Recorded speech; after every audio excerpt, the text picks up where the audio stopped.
Shalom, selamat pagi, salam sejahtera buat kita semua. Kiranya kasih Tuhan selalu menyertai kita di hari yang baru ini. Kami mengucapkan selamat ulang tahun buat Bapak Ibu Saudara yang berulang tahun hari ini, yang berulang tahun kelahiran maupun yang berulang tahun pernikahan. Semoga kasih Tuhan selalu menyertai perjalanan hidup saudara, memberikan umur yang panjang, kesehatan dan sukacita. Untuk Bapak Ibu Saudara yang sedang menderita sakit, kami turut mendoakan kiranya Tuhan memberikan kesembuhan buat saudara. Begitu juga buat Bapak Ibu Saudara yang sedang mengalami pergumulan hidup. Kiranya kuasa Tuhan memulihkan keadaan kehidupan saudara kembali.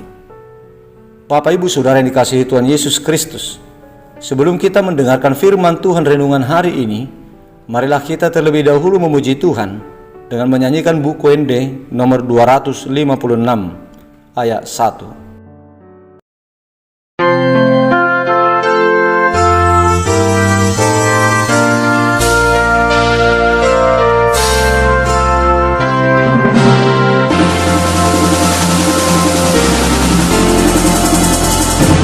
Yesus Kristus Ido Raja, Bina Bakini Amana, Manggung Bomisa Sude,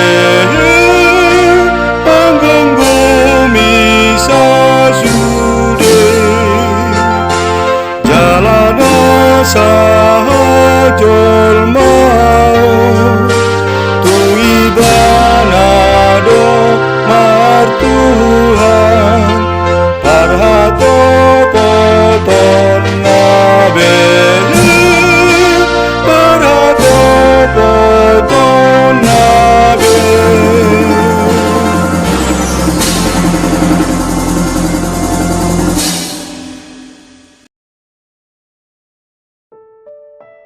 Kasih karunia dan damai sejahtera dari Allah Bapa kita dan dari Tuhan Yesus Kristus menyertai saudara. Amin. Bapak Ibu Saudara yang terkasih, firman Tuhan renungan untuk kita hari ini tertulis dalam kitab Wahyu pasal 11 ayat 15 yang berkata, "Lalu malaikat yang ketujuh meniup sangkakalanya, dan terdengarlah suara-suara nyaring di dalam surga, katanya, pemerintahan atas dunia dipegang oleh Tuhan kita, dan Dia yang diurapinya, dan Ia akan memerintah sebagai Raja sampai selama-lamanya." Demikian isi firman Tuhan. Bapak Ibu Saudara yang dikasihi oleh Tuhan Yesus Kristus, sejak awal datangnya Tuhan Yesus ke dunia ini sampai pada masa hidup kita saat ini, dan bahkan pada masa zaman akhir ini, hanya sedikit orang yang mau menyembah dan memuliakan namanya.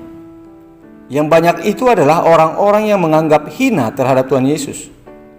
Bahkan Tuhan Yesus itu dijadikan sebagai bahan olok-olokan, dijadikan sebagai bahan ejekan dengan bahasa yang sangat merendahkan.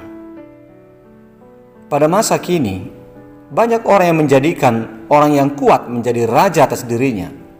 Banyak orang yang menempatkan roh-roh kegelapan menjadi pemerintah dalam kehidupannya, sehingga mayoritas umat manusia itu lebih menaruh taat dan takut kepada itu semua daripada kepada Tuhan.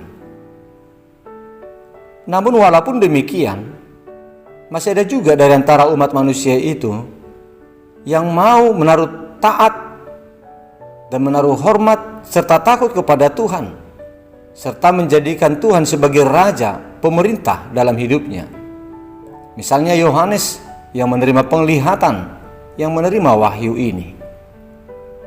Meskipun Yohanes disesah, dihukum oleh Kaisar Romawi saat itu, meskipun dia digoreng di dalam bak minyak mendidih di Roma, bahkan dia dibuang dan diasingkan ke Pulau Patmos, pulau tempat Yohanes menerima penglihatan, menerima wahyu ini, tetapi Yohanes tetap juga menaruh Tuhan sebagai raja, pemberi perintah untuk ditaati dan dimuliakan di dalam hidupnya.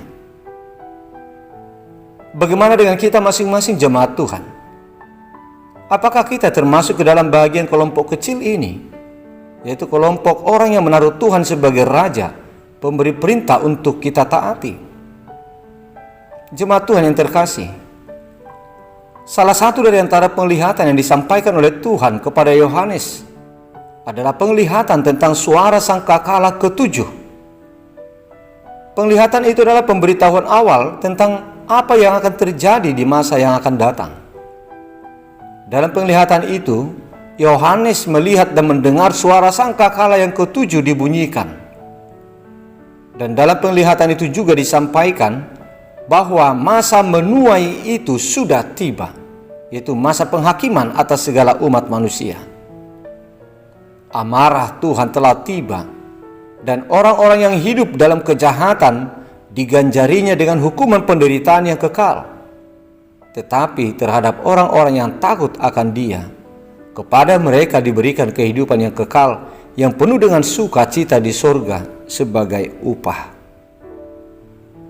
Sehingga dari dalamnya terdengar suara yang nyaring mengatakan, pemerintahan atas dunia dipegang oleh Sang Mesias, yaitu Tuhan Yesus.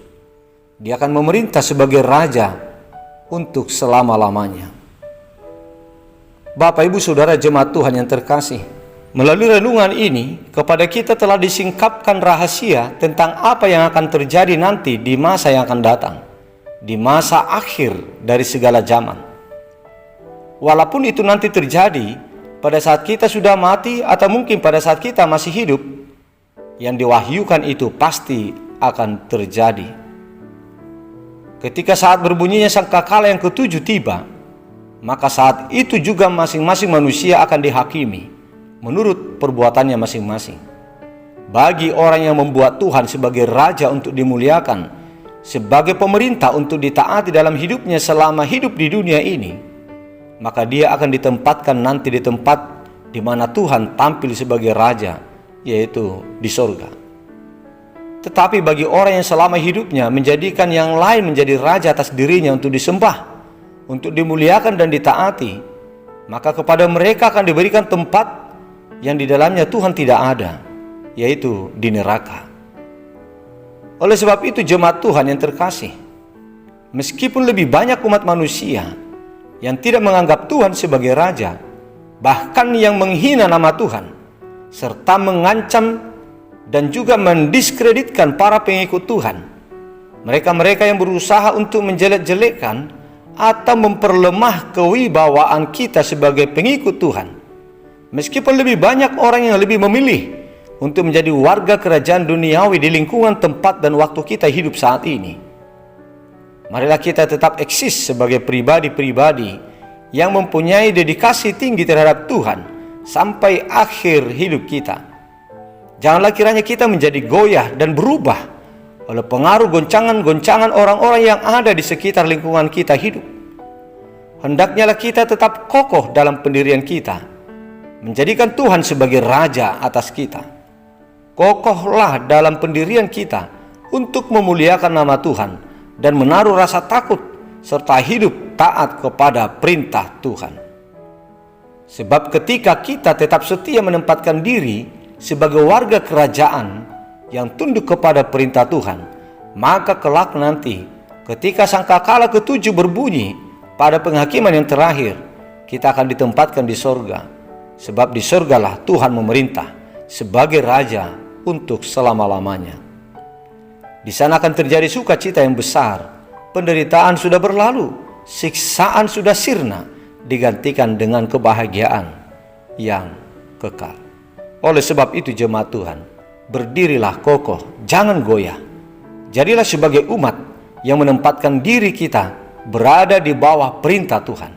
Dan marilah kita tetap menjadikan Tuhan sebagai Raja atas kita, menjadikan Tuhan sebagai penasehat, pemberi perintah, dan hendaknya kita menunjukkan sikap taat dan hormat kepada Tuhan sampai akhir hidup kita. Amin. Marilah kita berdoa. Bapa kami yang di sorga, Bapa yang kami sembah dan yang kami muliakan di dalam nama Yesus Kristus Tuhan kami, kami mengucap syukur kepadamu ya Bapa, karena Engkau tetap setia melindungi dan memberkati hidup kami hingga hari ini. Ya Bapa, terima kasih buat sapaan-Mu kepada kami hari ini. Tuhan telah mengingatkan kami tentang kehidupan setelah penghakiman terakhir tiba nanti. Ya Tuhan, jadilah sebagai Raja atas kami, dan jadikanlah diri kami sebagai pribadi yang setia, yang menempatkan diri selalu taat di bawah perintah Tuhan, karena Engkaulah yang layak sebagai pemerintah, sebagai Raja atas kami. Kasihanilah kami Tuhan. Jangan Engkau biarkan kami jatuh ke dalam hidup yang menjadikan kuasa lain untuk kami jadikan sebagai penasehat dan pemerintah hidup kami, sebab hal itu akan menggiring kami ke dalam kebinasaan yang kekal. Ya Tuhan, kami berdoa untuk saudara-saudara kami, jemaat-Mu yang sedang sakit saat ini, yang dirawat di rumah sakit, yang dalam pemulihan di rumah, terlebih Tuhan terhadap saudara kami yang sudah lama sakit. Sembuhkanlah mereka Tuhan, karena Engkaulah tabib di atas segala tabib, yang berkuasa untuk menyembuhkan segala penyakit yang mereka derita saat ini. Oleh jamahan Tuhan, oleh campur tangan Tuhan, pasti saudara kami akan beroleh kesembuhan. Ya Bapa, kami mengucapkan terima kasih atas berkat, tuntunan, dan perlindungan yang Engkau berikan kepada saudara-saudara kami yang berulang tahun hari ini, yang berulang tahun kelahiran, dan juga yang berulang tahun pernikahan. Engkau selalu setia menyertai dan memimpin perjalanan hidup mereka pada tahun-tahun yang sudah mereka lewati selama ini. Ya Tuhan, kami memohon perkenanan hati-Mu untuk selalu menuntun dan memberkati mereka dalam hari-hari kehidupan mereka di tahun yang baru yang Engkau tambahkan kepada mereka. Berikanlah Tuhan umur yang panjang, berikan kesehatan dan sukacita.